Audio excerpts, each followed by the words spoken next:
The proposed in-and-out project abuts a residential neighborhood to its north and will create an unsafe traffic situation for the neighborhood. The positioning of the project on the north side of the street, combined with its current design, presents several unsafe traffic situations that will be illustrated in this video.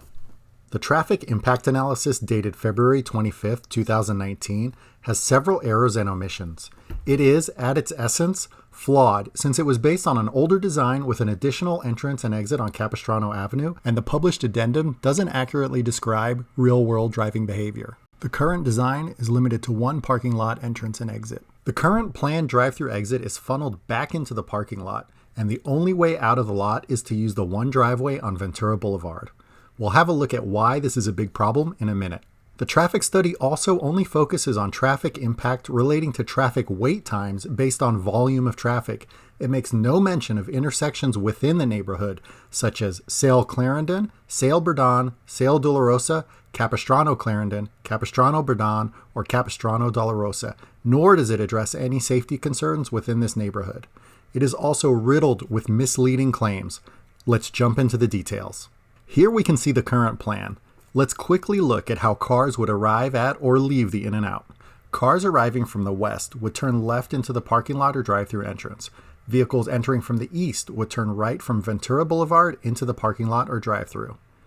One of the main issues is outbound project traffic, that is, cars leaving in and out. The traffic study, based on the previous plan with dual exits, indicates that 55% of outbound trips will want to head eastbound on Ventura Boulevard. Under the new plan, with only one way out for all vehicles, a dangerous left turn on Ventura will not be allowed, and all exiting drivers will have to turn right on Ventura, and right on Sale, and then cut through the neighborhood, likely straight on Sale for a northbound direction, or right on Clarendon Street to get to Shoup and continue to Ventura or the 101 freeway eastbound. And remember, over 55% of the outbound project trips are going this direction. An addendum to the traffic study claims that eastbound and northbound drivers out of the lot will simply make a U-turn at the Sale-Ventura intersection. But those of us who drive this street all the time know how absolutely unrealistic and even dangerous this really is. Let's have a look at the neighborhood streets to understand why this cut-through is so egregious. The study misleadingly claims regarding Sale Avenue, quote, sidewalks are provided on both sides of the roadway within the study area, end quote. However, there are in fact no sidewalks on Sale Avenue beyond the first block of the neighborhood. As a matter of fact, there are no sidewalks on any of these streets in the neighborhood. Sale, along with all these other streets, are neighborhood streets that have no sidewalks or marked shoulders and are quiet, popular streets for pedestrians and bicyclists, mostly children. According to the Federal Highway Association, roadways without sidewalks are more than twice as likely to have pedestrian crashes as sites with sidewalks on both sides of the street. The traffic study described a no longer planned exit on Capistrano, and ostensibly, the 5% of exiting traffic that the study claims will head northbound on Capistrano will also be wanting to make a left on Ventura.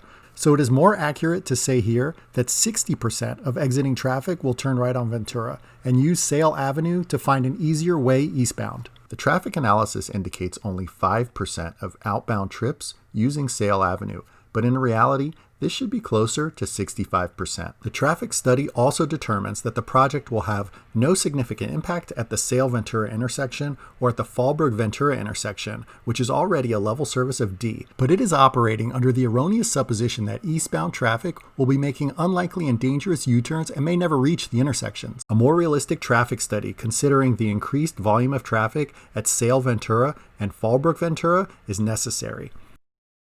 Now let's take a quick look at inbound project trips, or people going to the project site. According to the traffic study, inbound project trips coming from Fallbrook Avenue will turn left on Ventura and then turn left into In-N-Out. Common sense would tell us that everyone would choose the much easier, less trafficked route of a left on Burbank and a right on Capistrano, cutting through the neighborhood and eliminating the need to cross 4 lanes of the busy Ventura Boulevard with a left turn. This would put a much heavier load on Capistrano and result in 25% of the inbound project traffic traveling down this local neighborhood street that has no sidewalks and no marked shoulder. And all of this traffic will be passing the Child's World preschool and kindergarten, which generates a lot of pedestrian traffic. Again, mostly children. It should be noted that the traffic study addendum, which intends to predict traffic impact at peak times, claims a 14 vehicle deduction from the existing car wash. Yet this car wash is not even open during peak times beyond 4:45 p.m. Yet another misleading claim. Finally, lack of crosswalk at Capistrano across Ventura is a danger. In fact, there was a pedestrian death in this area in 2015. In summary, the provided traffic analysis completely misrepresents the impact the project will have on the neighborhood. Let's get real. We all know what an in-and-out in our neighborhood means. Cars backed up out of the driveway and residential streets jammed up and trafficked by cut-through drivers. The brand is almost synonymous with long lines creating traffic jams. Did you guys drive through the side street to get here? Yeah, the thing is way too busy. It's Yeah. much easier this way. We are not opposed to development of new businesses on Ventura Boulevard, but this particular location on the north side of Ventura Boulevard is ill-equipped for a high vehicle per hour volume fast food restaurant. There are so many better and safer locations that are more conducive for this type of business, locations that will keep traffic off neighborhood streets that have no sidewalks or shoulders and are simply not designed for the high vehicle volume that the In-N-Out will bring. This project should not move forward in its current planned location, as it presents a danger to our neighborhood by forcing thousands of vehicles to cut through ill-equipped neighborhood streets, risking the safety of pedestrians and cyclists.